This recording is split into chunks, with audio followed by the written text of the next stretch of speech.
Assalamualaikum, bersua lagi kita di dapur Cik Din. Okey, hari ni Cik Din ada nak share cara Cik Din buat telur masin ya. Okey, ni Cik Din nak share ni cara yang paling tepat Cik Din guna untuk kita sukat air dan untuk kita sukat jumlah garam yang perlu kita letak untuk kita buat telur masin dengan menggunakan larutan air garam. Okey, jom kita tonton videonya. Okey, untuk kita buat telur masin, okey, Cik Din guna telur itik lah. Biasalah. Memang kita kena guna telur itik lah. Okey, telur itik ni kita kena cuci bersih-bersih macam Cik Din buat ni. Kita kena hilangkan dia punya kotoran, kita cuci bersih-bersih dan kita keringkan dia. Okey. Dan untuk kita sukat air, Cik Din guna botol sebesar sejengkal lah. Saiz dia lebih kurang dalam sejengkal. Ni Cik Din beli dekat kedai bakery lah. Kedai yang jual bahan-bahan untuk buat kek tu.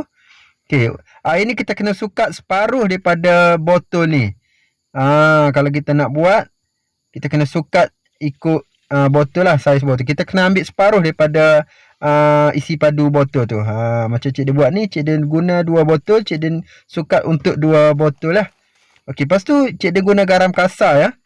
Kalau nak guna garam halus pun boleh. Okey, jumlah garam yang kita perlu letak untuk 1 biji telur, kita guna 1 sudu besar garam. Okey, untuk Cik Din buat ni, Cik Din guna dalam lebih kurang dalam 18 ke 19 biji telur. Okey, Cik Din sukat jumlah garam sebanyak itulah. Sebanyak 19 sudu besar. Okey, kita masukkan garam ke dalam kuali berisi air ni. Okey, untuk nak jumlah campuran yang lebih tepat, Cik Din rumuskan lebih kurang dalam 2 liter air untuk setengah kilo garam ataupun lebih kurang dalam 600 gram garam untuk 2 liter air. Lepas tu kita masak garam kita ni sehingga dia betul-betul orang kata larut lah, sehingga dia berubah menjadi air garam. Dah siap pun kita punya air garam ni.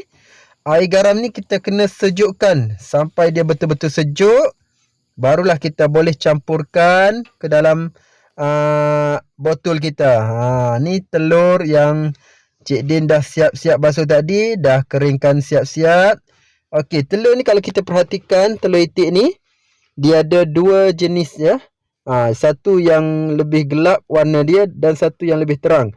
Ada sesetengah orang dia cakap telur yang lebih gelap tu seakan-akan warna hitam tu, yang tu lebih elok ya.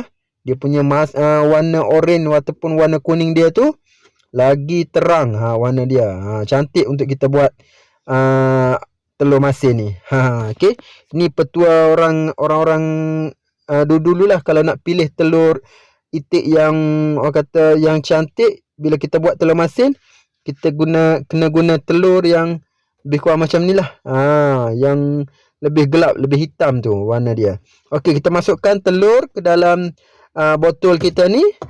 Untuk 1 botol ni Cik Din dapat dalam lebih kurang dalam 9 biji telur. Okey, lepas tu kita masukkan air garam yang telah kita sejukkan tadi. Betul-betul sejuk ya, kena betul-betul sejuk.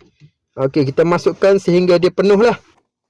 Lepas tu kita tutup bagi rapat-rapat. Okey, untuk 1 biji botol lagi ni, okey, Cik Din masukkan jugalah. Kita isi dengan telur sampai dia penuh. Okey, yang botol ni lagi kecil lah pada yang tadi. Ya. Okey, lepas tu kita masukkan air garam. Lebihan air garam tadi. Okey, masukkan sehingga penuh. Okey, ngam-ngam ya untuk 2 liter. Lepas tu Cik Din nak letakkan 1 keping asam keping. Dan kita tutup rapat-rapat. Okey. Lepas tu telur masin kita ni kita nak perap dia, nak simpan dia lebih kurang dalam 2 minggu. Nanti lepas 2 minggu barulah kita boleh buka dan kita tengok hasil dia macam mana. Okey. Okey, setelah 2 minggu Cik Din tunggu, akhirnya hari ni Cik Din nak buka.